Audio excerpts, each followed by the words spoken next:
Just say it's halftime. Yeah. And how, just overview. Well, really it is because, we've got 6 under our belt, and, you've got one more practice that has to be in shorts, which is more of, we use that one for kind of summer organization and splitting the teams up and all that. And then you have the spring game. So basically you got 7, practices where the whole team is, together. So we've that's what I was just talking to them. We got a lot to do, and everybody's got to get better. And the key is, we've got meetings tomorrow, and then we'll let them break on Friday. But when we do get back, we can't start over. We can't. We've got 6 days of installation that we've got to retain. We've got to pick up and keep moving forward. We don't have time to just start over. And so that's on them. That's those guys taking pride in their performance and their preparedness, being ready when they get back. Going through their notes, going through their film on the iPad and all that stuff, and just really, everything's available to them. There's no excuse to not, be prepared for what we've done, going over the mistakes and the corrections and all that. So. That's the challenge to those guys, and and plus they need to unplug and enjoy a little time off, which they'll do. But we got a lot of work to do when we get back in the next 3 weeks. But this is a as I said the other day, this is a fun team to come out and practice with every day. And one of the things, and I thought I saw a little bit of it today, if somebody's not quite bringing that sense of urgency and purpose to practice, they get exposed pretty quick because it's very competitive, very competitive. You can't really hide out here, and I love that.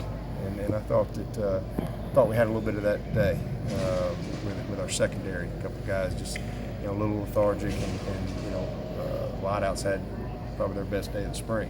But that's what I'm talking about. It's just that there's no room for error.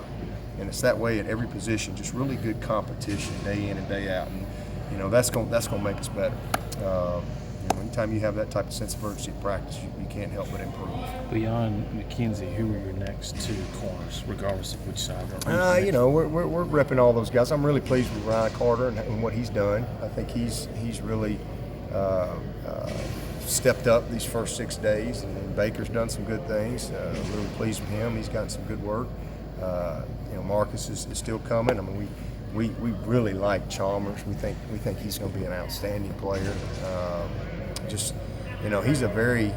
He's a technically advanced guy for a young player, and just really pleased with where he is from a starting standpoint.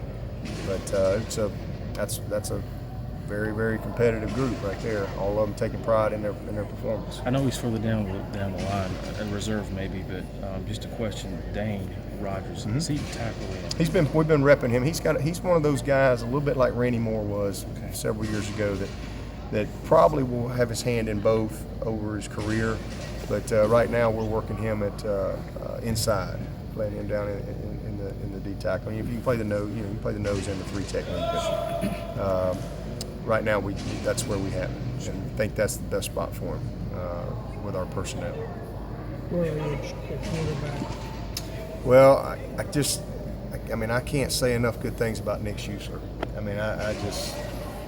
This is one of those practices you wish that everybody got to see. It was pretty impressive. He has had 6 outstanding days of football practice, and it's just great to see the light come on for guys. And he has done an outstanding job of leading. He's made some big-time throws. He's just playing with a sense of urgency that I have not seen from Nick Schuessler since he's been here.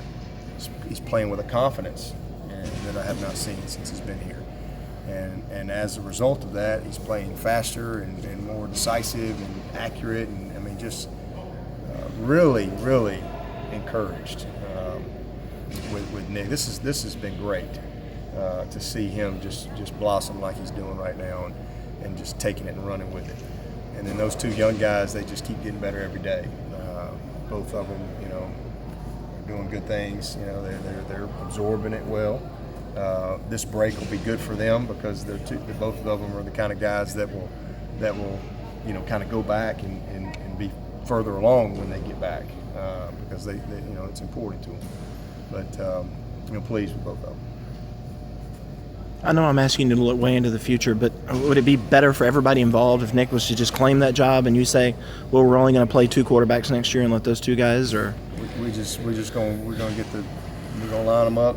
Whoever gives us the best chance to win, you know, because whoever your backup is, he's one rolled ankle away from having to go in and win for you. And you know, when we know that we're expected to win, when the backup comes in, they don't turn the scoreboard off. So we'll put them in the order that gives us the best chance to win, not really anything else. If it's a true freshman, a walk-on, whatever, it really doesn't matter. But right now, Nick is way out front. I mean, it's not even close right now. Which the guy's 4th year in this system, and I was very curious to see how he was going to come to work this spring. And he has really asserted himself as hey, it's I'm the leader and let's go. And I really like that. I mean, he's and then those other guys, you know, there should be clear separation day 1, you know, day 2 and 3 and 4 when you're talking about a guy that's a 4-year veteran that's very prideful in his work. So as far as what's best is however it shakes out to whoever the best 1, 2, 3, and 4 are. I mean, you know, last year after spring ball, you know, we had clear separation then, and then all of a sudden you get through camp and here's a little different deal. All right, well, we got to get to the game and things change. So guys keep getting better, and you know, we're not even close to making decisions or anything like that right now. We got a lot of work to do, and a lot of guys are going to improve and close the gap, I'm sure. The idea with Nick was that you weren't always convinced that